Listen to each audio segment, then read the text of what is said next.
یا جو امریکی پاکستانی اپنی ذاتی حیثیت میں جس طرح کانگریس مین سے ملتے ہیں، کمپین چلاتے ہیں، کیا وہ کمپین چلانا بند کر دیں گے؟ ایسا بالکل نہیں ہوگا۔ ان لوگوں کی تو دیکھیں حیثیت یہ تھی کہ پاکستان میں ملٹری اسٹیبلشمنٹ کی باتیں تسلیم کبھی نہیں کرے گی۔ کیا وہ ان مذاکرات کے نتیجے میں عمران خان کو رہا کر دیتے ہیں، یا وہ پاکستان میں جو ظلم و ستم ہے وہ روک لوں گی؟ بالکل ایسا نہیں ہوگا، یہ سب ہم جانتے ہیں۔ اب آپ یہ سوالات بھی پوچھیں اپنے آپ سے بھی کہ پاکستان میں ملٹری اسٹیبلشمنٹ کے ساتھ کیا تحریک انصاف کی قیادت کے مذاکرات ہو رہے ہیں؟ کیا کوئی اور بزنس مین اپنی ذاتی حیثیت میں خان کی رہائی کے لیے کاوش کر رہے ہیں؟ اور بالکل ہو رہے ہیں۔ میں آپ کو بتا رہا ہوں 8 مذاکرات پچھلے ان چند مہینوں میں ہوئے ہیں اور ہائر لیول پر ہوئے ہیں۔ علی مین گنڈاپور کی اسٹیبلشمنٹ سے ملاقاتیں، اور وہ بھی ہائر لیول کی میں بات کر رہا ہوں۔ بیرسٹر گور کی تو آرمی چیف سے ملاقات آپ کو پتہ ہے 2 دفعہ۔ پھر عمران خان نے خود بارہا ملٹری اسٹیبلشمنٹ سے بات چیت کی دعوت دی ہے، اور ماضی میں جنرل باجوہ نے جب اسمبلیاں توڑی نئے انتخابات کروانے پر 2 دفعہ جو ملاقاتیں ہوئیں، وہ 2 ملاقاتیں بھی کروانے والے امریکی تھے۔ یہ بھی یاد رکھیں، عمران خان کی جو جنرل باجوہ سے ملاقات ہوئی جس میں عارف علوی بھی تھے، وہ بھی انہی لوگوں کی بیک ڈور ڈپلومیسی تھی۔ تو اس لیے ان لوگوں کی دیکھیں خواہش ہے کہ معاملات بات چیت سے طے ہو جائے۔ یہ اس پہ 8-9 مہینے سے کام کر رہے تھے۔ اب اس میں بہت سے لوگوں کے آج اسپیس میں سوالات تھے کہ ہمیں بتا کر جانا چاہیے تھا، مذاکرات کے لیے سب کچھ کرسٹل کلیئر اوپن رکھیں۔ اب دل پہ ہاتھ رکھ کے بتائیں آپ 100 لوگوں کو کس طرح یہ بات سمجھائیں مثال کے طور پر، کتنے اس میں حمایت کریں، کتنے مخالفت کریں، کتنے خاموش ہوں گے؟ یہ کھچڑی پک جاتی ہے۔ جو بیک ڈور اور خفیہ مذاکرات وہ پبلک نہیں کیے جاتے۔ آپ دیکھ لیں عمران خان سے جو بات چیت ہوتی ہے، جو معاملات ہوتے ہیں، عمران خان ایک جواب دیتے ہیں ڈیل نہیں کروں گا، یہ نہیں بتاتے کون لے کر آیا، کیا کہہ رہا تھا، بیک ڈور مذاکرات کی ساری تفصیل دے دیں، ایسا کبھی نہیں ہوتا۔ ان معاملات کو پبلک نہیں کیا جاتا، یہ تو ابتدائی مراحل میں کوشش ہوتی ہے۔ اب یہ لوگ چونکہ اپنی ذاتی حیثیت میں کر رہے ہیں، جس طرح امریکنز پاکستانی جو ہیں وہ کانگریس مین سے وہاں مل رہے ہیں اپنی ذاتی حیثیت سے، اور تحریک انصاف اسے اون نہیں کرتی۔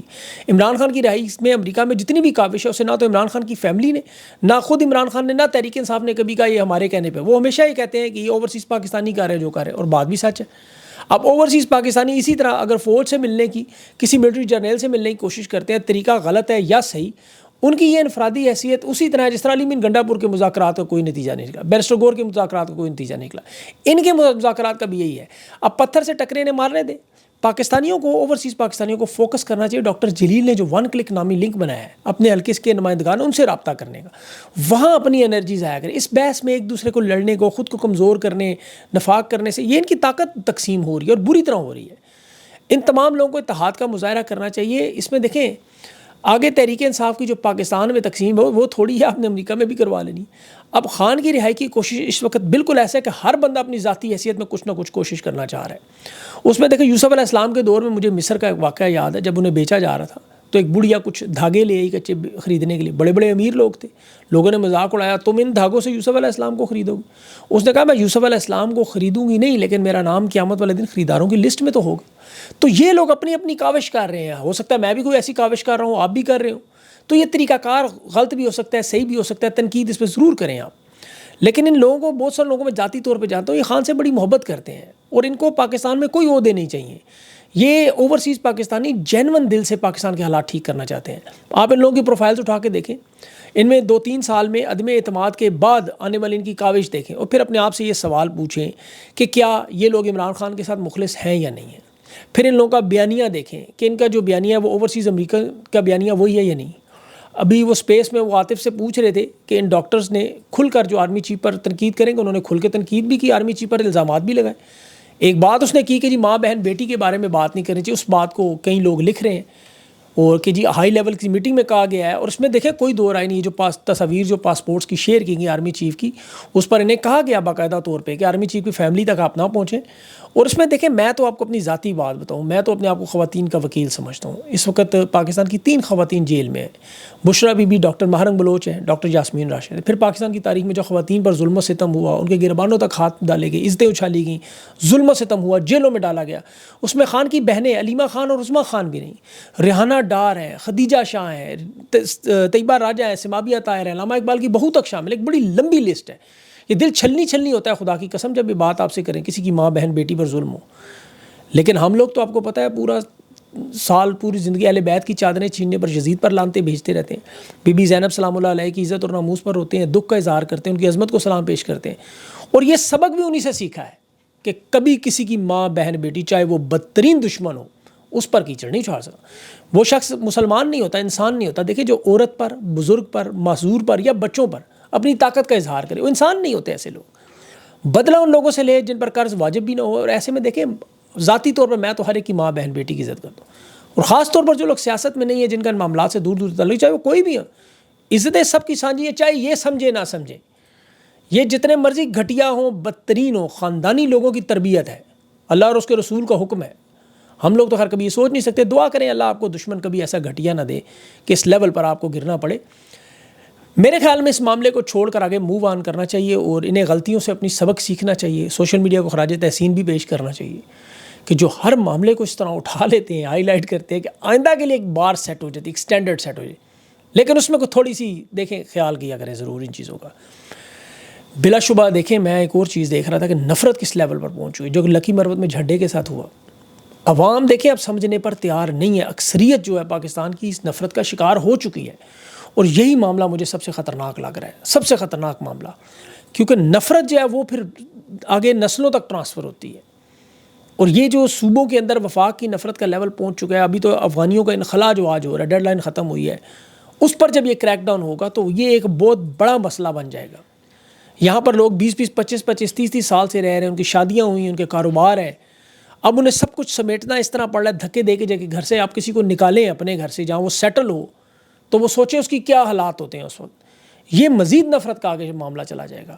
پھر بلوچستان کے حالات وہاں نوجوانوں کے دیکھیں، اور دیکھیں بلوچ نوجوان پڑھا لکھا ہے، یہ یاد رکھیں، ان لوگوں کو پتہ نہیں ہے، یہ روس کے 1917 کے انقلاب سے وہ کتابیں وہاں لا لا کے پڑھتے تھے۔ انہوں نے ہندوستان کی آزادی میں تحریک میں بلوچوں نے بڑی قربانی دی ہے، انہوں نے کارل مارکس کو پڑھا ہوا ہے، لینن کو پڑھا ہوا ہے، انہوں نے ماؤ زے تنگ کو پڑھا ہوا ہے۔ پھر یہ جب وسائل کی چوری کو دیکھتے ہیں، اپنے ساتھ ہوتی زیادتی، مسنگ پرسن، خاندان کے لوگوں کو اغوا دیکھتے ہیں، تو پھر انقلاب تو ویسے ہی نوجوانوں کے رومانس میں شامل ہوتا ہے، نوجوان آپ کو انقلاب سے محبت رکھتا ہے۔ یہ بلوچستان کے حالات میں ایران، روس اور افغانستان کے نظریات کو مت بھولیں، یہاں سوشلسٹ انقلاب آ چکا ہے۔ اب یہ خدا نخواستہ حالات جو بنا رہے ہیں، بالکل 1971 میں بنگلہ دیش میں پروفیسر، شاعر، ادیب، پڑھے لکھے انقلابی ذہنیت رکھتے تھے، اس کا نتیجہ پھر کیا ہوا؟ ایک ملک الگ ہو گیا۔ تو جب یہ ظلم اس حد تک بڑھے گا تو پھر بلوچستان اور خیبر پختونخوا کے حالات دیکھیں، ابھی تک اسٹیبلشمنٹ سمجھنے پر قاصر ہے۔ ان کا جو حالیہ بیانیاں دیکھ لیں، ان کی سوچ سے آپ کو اندازہ ہو رہا ہے کہ یہ ڈیجیٹل میڈیا پہ ہم قومی بیانیاں نوجوانوں تک کیسے پہنچائیں گے، فلمیں اور ڈرامے بنا کے تا تک دن دن کر کے، مطلب کس طرح کریں گے کیا آپ؟ یہ فلمیں ڈراموں کا یہ مطلب سنجیدگی کا عالم ہے آپ کا۔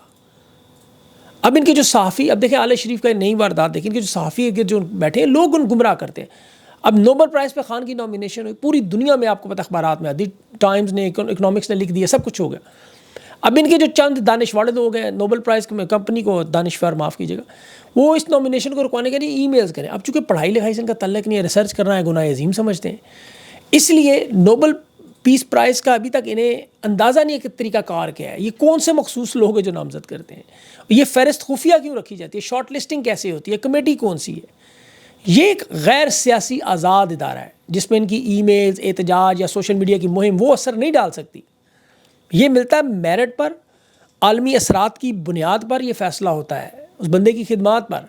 یہ ای میلز کا معاملہ خان کا کیس مضبوط کرے گا۔ اب یہ دیکھیں، یہ ای میلز جو ہیں یہ اس پروفیشنل ادارے کو کر رہے ہیں کہ ای میلز اگر اثر و رسوخ رکھتی ہیں تو سب سے زیادہ کہ ڈونلڈ ٹرمپ کو انعام نہ مل گیا ہوتا اب تک۔ یہ کمیٹی جس میں انٹرنیشنل کورٹس کے ججز ہوتے ہیں، ان کی شہرت دنیا بھر میں انصاف سے پہچانی جاتی ہے، اس پہ بڑی بڑی دنیا کے جو پروفیسرز ہیں یونیورسٹی کے، جو سوشل سائنس کے، تاریخ کے، قانون کے، فلسفے کے ماہر ہیں، انہیں بٹھایا جاتا ہے جج کے طور پر۔ پارلیمنٹ کے وہ لوگ جو آئین اور قانون اور جمہوریت کی جنگ لڑنے میں اپنا نام رکھتے ہیں۔ اب اس میں ناروے کی پارلیمنٹ کے لوگ شامل ہیں۔ ابھی دیکھیں خان کی جو نامزدگی ہے، مزے کی بات ہے، یہ ناروے سے ہوئی ہے، تو عمران خان کا نام آنا اس پہ بڑا اہم اثر و رسوخ ہے، کیونکہ جو نوبل پرائز کمیٹی میں اثر و رسوخ رکھنے والے لوگ ہیں اس میں بھی ناروے کی پارلیمنٹ کے اراکین ہیں، وہ اس کمیٹی کے رکن بھی ہیں۔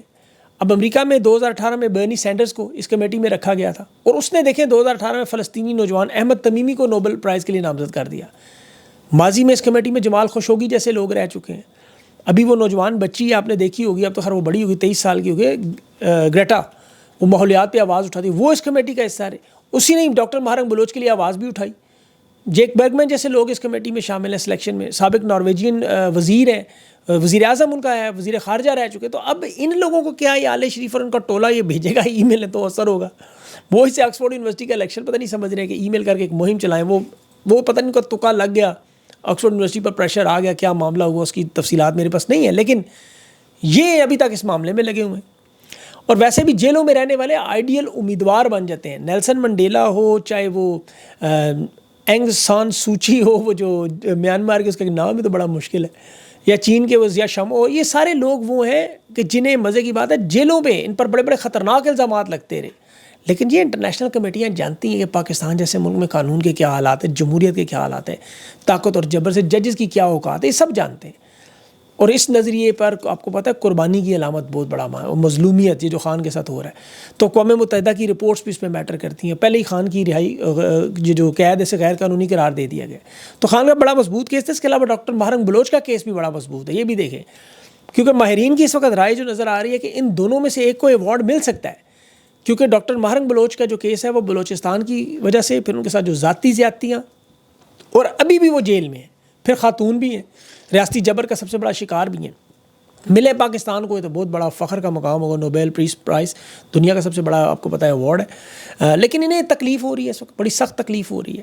بال کی تکلیف کا حال تو کوئی نہیں ہے. ابھی چونکہ عید کے معاملات ہیں اور جیل سے خبریں نہیں آ رہی اور سارے معاملات انہوں نے روکے ہوئے ہیں. اگلے جو پروگرام ہوگا اس میں انٹرویو ہے، اور انٹرویو بڑا انٹرویو ہے اور تگڑا انٹرویو ہے. اس میں انشاءاللہ آپ نے ذرا غور سے چیزوں کو دیکھنا ہوگا، سمجھنا ہوگا. اپنا خیال رکھیں، مجھے اجازت دیں، اللہ حافظ.